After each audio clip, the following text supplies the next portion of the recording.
Alright, so in this question, we're going to factorize these two things. So first of all, you can notice that this is actually a quadratic equations, and that's why I said if you have like two variables, you can ignore the second one first, isn't it? So now we have ignore the b, so it becomes 4a squared minus 4a plus 1. And then you can using the formula 1.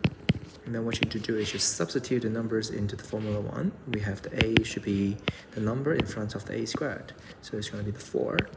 And then the b that we have is in front of the a. So we have the negative 4. And then the c is going to be the constant, which is just 1. So c is equal to 1. Then you can press the exe again. Then you have in your calculator shows that x is equal to 1 over 2 and x is equal to 1 over 2. It's actually the same thing. Then we try to rearrange it. So divided by 2 moving to here becomes times. So we have 2x equal to 1. Then you can write it as 2x minus 1. But this time we're not doing for the a, isn't it? We're not doing for the x, so we're doing for the a. The variable is not x, so we change the x becomes a. And don't forget that we still have a variable b. Then you just put next to the numbers there, so 1b. Then you can do the similar thing here again. You get the same as 2a minus 1b.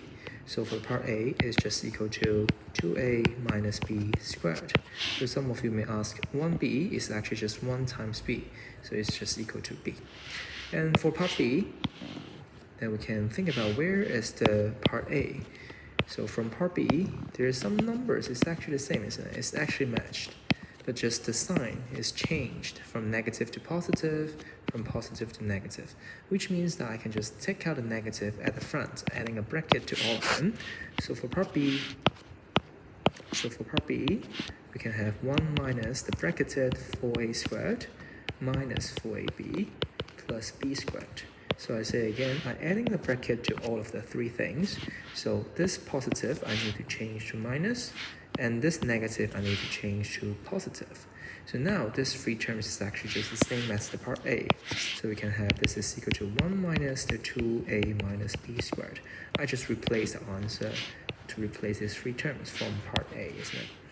And then I can say that the 1 is actually just equal to 1 squared. So 1 squared minus 2a minus b squared. Then now you need to think about the equation that we learned before. So we have the star squared minus the rectangle squared is actually equal to the sum of them, you're adding up together, and then you times the difference of them. So in this case, the 1 is our star, and the bracketed 2a minus b, close bracket, is our rectangle.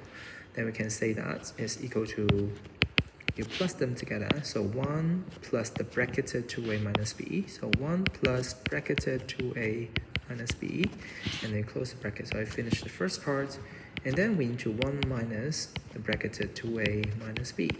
So again, the star plus the rectangle times the star minus the rectangle. Okay, so we finish the second part as well. Then we try to expand the bracket. The bracket in front of the bracket we have positive, then we actually don't need to change the middle sign. But in front of the bracket we have a negative, then we need to change the middle sign. So we just copy the front without the brackets, but for the middle one I need to change to positive. Okay, so the reason is outside the bracket we have a negative, then the middle sign should be changed. And that's the final answer.